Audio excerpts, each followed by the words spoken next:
Hey guys, hope everyone's doing really well today or tonight. I want to make a quick video on digital minimalism. Now, I've been looking at this topic for probably like 5 years now, maybe even probably even longer. But yeah, essentially, I want to share my thoughts on what it means to be digitally minimal, kind of not let technology rule your life, and yeah, just kind of just share some of my findings and learnings through the process. Or I guess my digital minimalism journey. Yeah, let's get into it.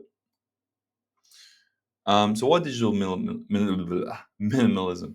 So I mean, this is hopefully obvious to a lot of people, but we spend way too much time on our phones.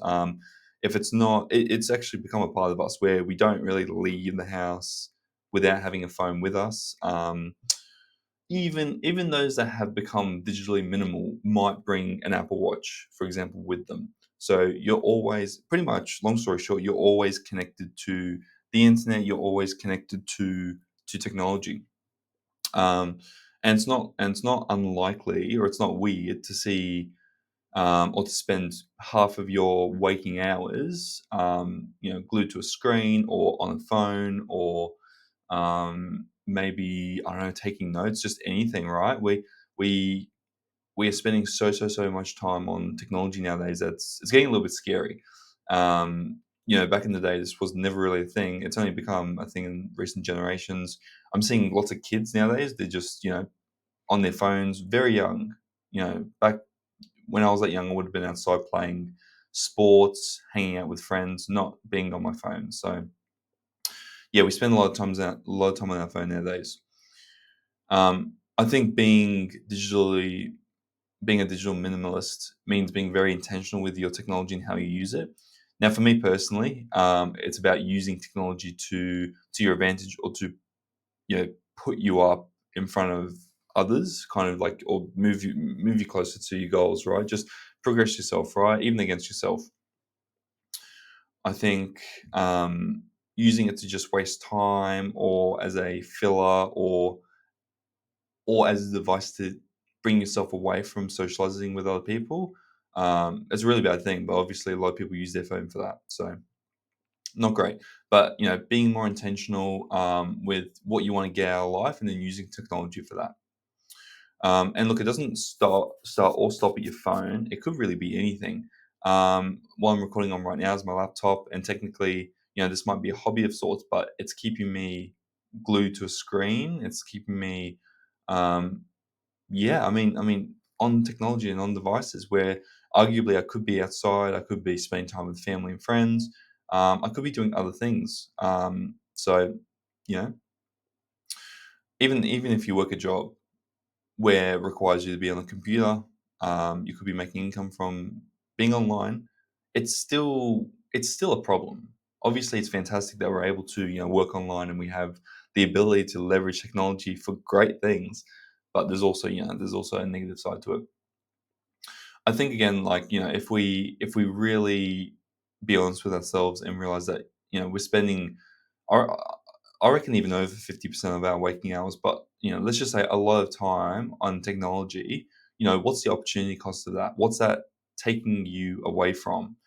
I'd say family, friends, probably some time to better understand yourself, time playing sports, time contributing to bigger things. And look, again, this doesn't, it matters less so if you're using it towards your goals and actually very intentionally, but still, there's a time cost regardless with using technology over interacting in the real world. Now, personally, what I do is, there's no notifications on my screen right now, but yeah, just eliminate notifications. So you wouldn't see a pop up from my Apple Watch either. Um, The only notifications I'd have on my phone are your messages, your phone, your health. Health is more for fitness stuff. So when I'm doing workouts, when I'm hitting my rings for the day, the little Apple rings. Otherwise, you don't want to have notifications. It kind of it gives you that almost dopamine hit from seeing that there's something that you need to look at. It's trying to bring you back on the app. So notifications, unless essential, not great. Using focus modes, they're really fantastic. I know on iPhone, I every night use the sleep focus. Occasionally at work, I'll use the work focus where I'm really, trying to focus on work, and there's also things going on in my personal life. But generally speaking, if you can use apps or different softwares like ScreenZen, or there might be some time app on your like natively to your device. Um, you can use those to kind of when you do, if you do somehow look at your phone even though you're on your focus modes, they kind of it's just another barrier to stop you from wasting time. Even on like a something like ScreenZen, even when you click on the app and you say yes, I'd like to use it, you can opt to have like 5 or 10 seconds until it actually opens it. So you get so annoyed, you just actually close the app. Like and look, I mean, it's not great all the time, but for 80 to 90% of the time, really great. Works really well because we're just gonna we're just gonna be wasting time on it really anyway. So another way I approach digital minimalism is putting barriers in place to reduce the likelihood of slipping back. Um, every night I go to sleep, I put my phone on it's a holder and it's far away from my bed. It means that it's going to be an effort to get up and use it. Not ideal, but also if I have an alarm set, it means that I need to physically get up and grab my phone, which works really well. I think as well using an old phone. I mean, this isn't an old phone. It's actually it's almost reconditioned in a way, but it is a mini, so it's quite small, and it's just not something that is it has a great screen and everything, but it's not that appealing. Text can be hard to read sometimes.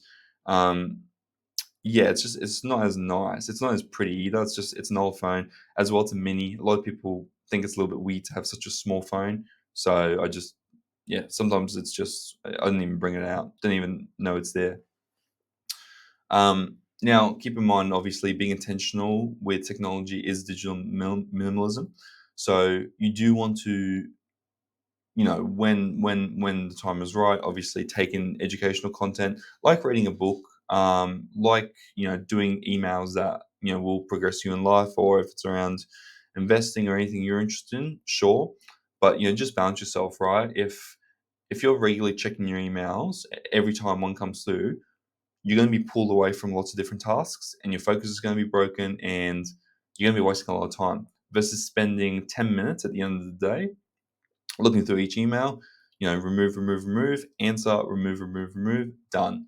You're going to have so much time, you're not going to believe it. You might even pick up a second job because you have that much time.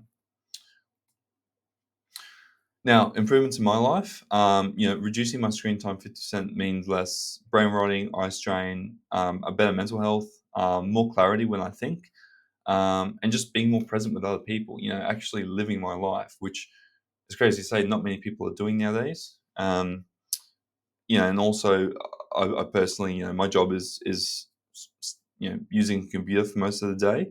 So my eyes are obviously getting strained. I don't wear glasses, but I might have to if I keep going. So, putting these little things in place, being a little bit more intentional with my technology use. Yeah, it's only have positive benefits. And it's a weird feeling when you realize, hey, I actually do have a lot of time. I'm just wasting it essentially. So yeah, regular limits and reminders keep me on track. However, I still consume if it complements my life. That's what I was saying before. It's not your enemy. Technology is a tool to help you. Life is a lot easier with technology, with internet. I mean, they couldn't dream back in the day the things that we can do today in a second that would take them, probably months to do. It is insane. Technology is fantastic. Just be a little bit more intentional with it and make sure it complements what you're trying to do or what you're trying to achieve. I mentioned this before, but flow state. When I'm at work and I have my focus mode on, really locked in, doing some really good stuff.